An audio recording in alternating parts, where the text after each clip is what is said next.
Jadi krisis identitas itu ketika kita merasa bingung tentang siapa aku. Apa sih yang aku mau?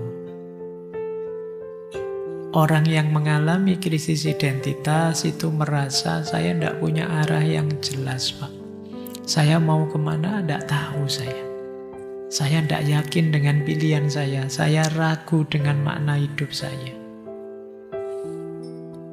Di akarnya apa? Pertanyaan tentang aku. Siapa sih aku ini?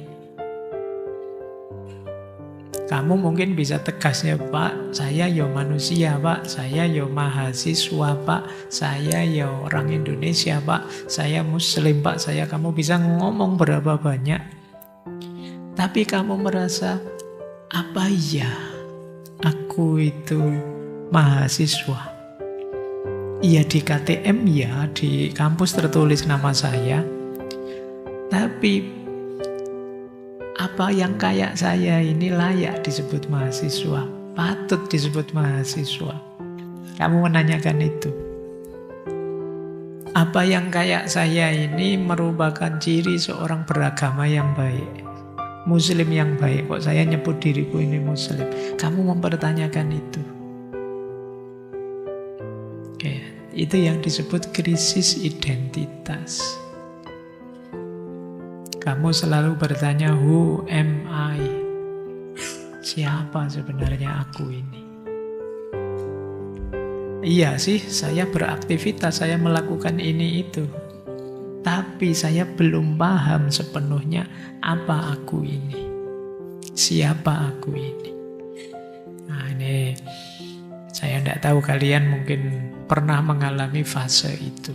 Ketika kalian mengalami itu, itulah yang disebut krisis identitas. Cirinya ada 5 krisis identitas itu. Yang pertama, ketika kalian bingung jati dirimu. Pak, saya sudah bisa menjawab, Pak. Saya itu ini. Tapi kok saya ingin jadi yang berbeda dengan yang ini, Pak. Itu juga krisis identitas. Kamu sedang bingung dengan jati dirimu. Saya, Pak, kuliah filsafat dulu mantep. Saya juga masih kepingin kok menguasai filsafat, Pak. Tapi kok kalau lihat artis-artis kok pingin ya, Pak, kuliah seni, pingin juga kuliah itu. Terus kamu goyang. Saya juga pingin loh, Pak, jadi dokter, Pak. Kelihatannya kok asik gitu. Bisa ngobati orang. Saya pingin juga loh, Pak, ini, pingin itu. Kamu kebingungan dengan dirimu sendiri. Mudah berubah-ubah. Hari ini yakin, besok ragu lagi. Kemungkinan kamu krisis. Sudah, Pak, mantep, Pak, beneran, oke. Besoknya, saya kok ragu lagi ya, Pak. Apa iya saya cocok di sini ya, Pak? Nah, ini berubah-ubah. Berarti kamu sedang mengalami krisis. Kemudian kamu merasa hidupmu tanpa arah. Rutin, iya jalan sih, ya ke kampus ya ke kampus. Waktunya nongkrong ya nongkrong, waktunya main HP ya main HP. Tapi kamu tidak merasa hidupmu bernilai dengan itu. Wah, semangat nih ngampus. Alah, ya sekedar absen biar nilainya tidak jatuh. Kamu sendiri tidak pede dengan kuliahmu. Wah, sekarang rajin ngaji, tidak tahu ya kok tiba-tiba pingin saja, tapi ya apapun yang kamu lakukan, kamu serba tidak mantep. Jalan sih, tapi autopilot. Tidak ada arahnya kemana. Kemungkinan kalian ngalami krisis identitas. Atau kamu merasa tidak pas dimanapun. Tidak cocok. Di keluarga merasa tidak cocok. Di pekerjaan merasa tidak cocok. Di kampus merasa tidak cocok. Di circlemu sendiri kamu merasa tidak cocok. Semua orang menurutmu tidak pas. Begitu kamu ditanya, lu pinginnya pas yang kayak gimana? Saya juga tidak tahu. Di rumah ngamuk-ngamuk, terus merasa orang tua ini ngatur-ngatur saja, terus kamu ngamuk, apa-apa ngamuk. Tapi begitu tidak diatur, lah terus pengenmu gimana? Tidak tahu juga saya. Circle-nya dimarahi semua. Apa circle kita ini tidak ada manfaatnya, toksik saja. Kamu ngamuk-ngamuk. Padahal yang toksik kamu ke mereka. Kamu menyebarkan virus ketidakjelasan ke mereka. Nah, ini ya kemungkinan kamu mengalami krisis identitas. Rasanya jengkel terus. Batinmu hampa, kosong. Kamu sendiri menganggap hidupmu tidak bernilai.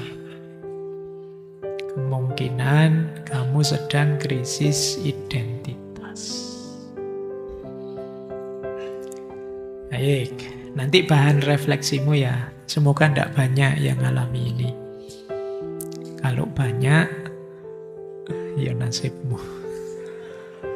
Nah, kalau banyak ya ayo kita atasi pelan-pelan. Tenang saja kalian masih muda, masih panjang perjalanan. Ayo pelan-pelan kita atasi.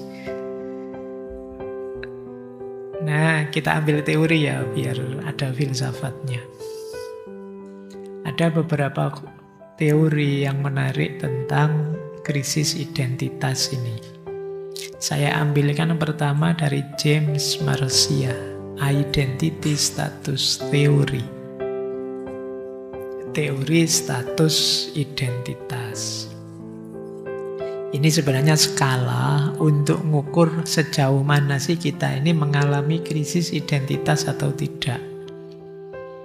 Kalau di teorinya Marcia ini dilihat dari dua aspek, eksplorasi. Apakah kita sedang mencari makna hidup? Dan yang kedua, komitmen. Apakah kita sudah menetapkan? Yang paling rendah levelnya adalah identity diffusion. Kalau ini masih bingung. Jadi belum mencari dan juga belum punya arah. Ini level pertama. Biasanya kalau ditanya, kamu siapa, mau kemana, tujuan hidupmu apa? Ya jawabannya saya tidak tahu siapa aku, mau kemana, tujuan hidupku apa. Nanti ditunggulah biar waktu yang menjawab. Nah, kalau jawabanmu begitu, kamu ada di level yang paling rendah. Kamu masih bingung. Ada naik satu level, namanya foreclosure. Foreclosure itu isinya sudah punya identitas, tapi ikut saja ke orang lain. Dia tidak mencari, pokoknya ikut saja. Alah, aku ikut orang tua sajalah. Biar diurusi yang tinggi-tinggi itulah. Ya, ini namanya kamu pasrah saja. Ini level 2. Jadi identitas yang bukan kamu cuma ikut. Ini nanti berpotensi melahirkan false self, diri yang palsu. Kamu hanya ikut orang lain. Ada yang ketiga itu moratorium. Moratorium itu penangguhan, penundaan dulu. Nah, ini berarti kalian sedang mencari. Kalau ditanya, menurutmu engkau siapa? Sebentar, saya ini masih proses, masih nyari, masih baca-baca, masih diskusi, masih refleksi, masih menjelajah ke sana, mengeksplorasi ke sini. Ini berarti kalian sedang di level 3, moratorium. Level 1, 2, 3 masih belum ada identitas sebenarnya. Di level 4 lah kalian mencapai identitas. Identity achievement, pemerolehan identitas. Kalau ini pencarianmu sudah sukses, sekarang aku tahu siapa aku dan sejauh mana nilai diriku dan makna hidupku. Ini identity achievement. Ya, sekarang kalian cek dirimu masing-masing. Kalian ada di yang pertama, masih belum punya, Pak. Atau di yang kedua, foreclosure. Kalau di level 2 ini, saya ikut saja kata ustadz saya, Pak. Saya ikut saja kata guru saya, Pak. Pimpinan saya, Pak. Kalian ada di yang kedua. Atau belum, Pak, saya belum dapat tapi masih mencari. Itu yang ketiga. Atau sudah dapat. Kalau sudah dapat, kalian ada di yang keempat. Yang paling tinggi. Kalau masih belum mikir sama sekali, Pak, ya di bawahnya yang paling bawah. Saya masih tidak peduli, Pak, tentang itu. Ngapain sih, Pak, ruwet-ruwet mikir kayak gini. Mungkin sebagian besar begitu. Tapi tadi loh, kalau kalian tidak masuk ke sini, efeknya kamu kelelahan. Efeknya kamu kebingungan.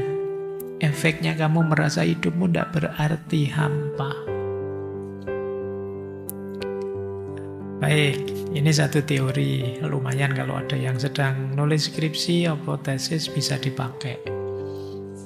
Teorinya ya untuk membaca seseorang. Apa orang ini sudah tegas di identitasnya, sudah nemu atau ikut saja dan lain sebagainya.